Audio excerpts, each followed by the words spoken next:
ஒரு இடத்துல இல்லாம இன்னும் எத்தனை நாள் தான் இப்படி அலையிறது என்று சொல்லி குழப்பத்தோடு இருக்கும் ஆத்மாவே, இன்று கர்த்தர் உங்களுக்கு சொல்லுவது ஆமோஸ் 9:15. அவர்களை அவர்கள் தேசத்திலே நாட்டுவேன். நான் அவர்களுக்கு கொடுத்த தேசத்திலிருந்து அவர்கள் இனி பிடுங்கப்படுவதில்லை என்று உன் தேவனாகிய கர்த்தர் சொல்லுகிறார். இஸ்ரவேலருக்கு தேவன் கொடுத்த தேசத்திலிருந்து பல காரணங்களின் நிமித்தமாக துரத்தி அடிக்கப்பட்டு சிதறடிக்கப்பட்டு அலைந்து திரிகிறவர்களாகவே காணப்பட்டனர். தேவனோ, உனக்கு என்று நான் கொடுத்த தேசத்திலே உன்னை நிலையாய் நாட்டுவேன், இனி யாரும் உன்னை பிடுங்குவதில்லை என்று வாக்கு பண்ணியிருந்தார். அதன் பிரகாரமாக 1948 இஸ்ரவேல் நாடு உருவாயிற்று. பல போராட்டங்களுக்கு பிறகு அந்த நாட்டில் அவர்கள் நிலையாய் தங்கினர். ஆனால் மற்ற தேசங்களோ அங்கே அவர் தங்கக்கூடாது என்பதற்காக பல முறை அவர்களோடு போராடினார்கள். ஆனால் அழிக்க நினைத்தவன் அழிந்தானே தவிர இவர்களை யாராலும் அசைக்கவே முடியவில்லை.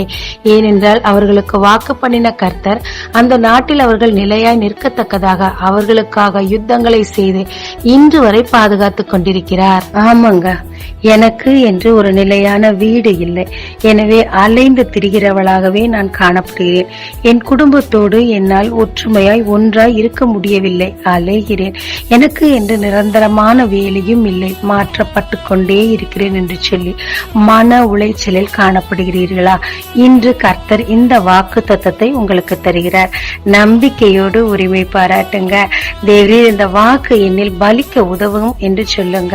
பிறகு என்ன, யார் நினைத்தாலும் தேவன் கொடுத்த இடத்திலிருந்து இனி உங்களை பிடுங்கவே முடியாது. அதில் அதிக பிரச்சனைகள் எழும்பலாம்.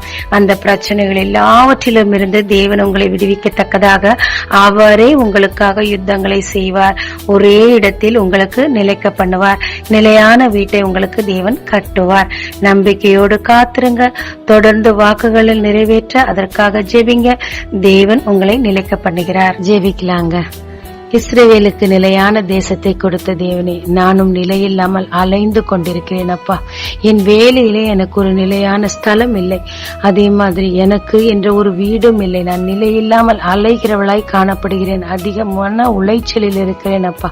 தயவாய் என் மேல் இறங்கி அவர்களுக்கு கொடுத்த வாக்கு தத்தத்தின் பிரகாரமாக எனக்கும் நிலையான வீட்டை கட்டுவீராக. நிரந்தரமான ஒரு வேலையை தருவீராக. இந்த அலைச்சலிலிருந்து என்னை விடுவிப்பீராக. வரும் பிரச்சனைகள் இருந்து நான் மேற்கொள்ளத்தக்கதாக தேவன் தாமே எனக்காக யுத்தங்களை செய்து என்னை நிலைக்க பண்ணுவீராக. இயேசு மூலம் பிதாவே, ஆமென். இயேசு கிறிஸ்துவின் நாமத்தில் இந்த நாளில் உங்களை ஆசீர்வதிக்கும் ஜீசஸ் விஷன்.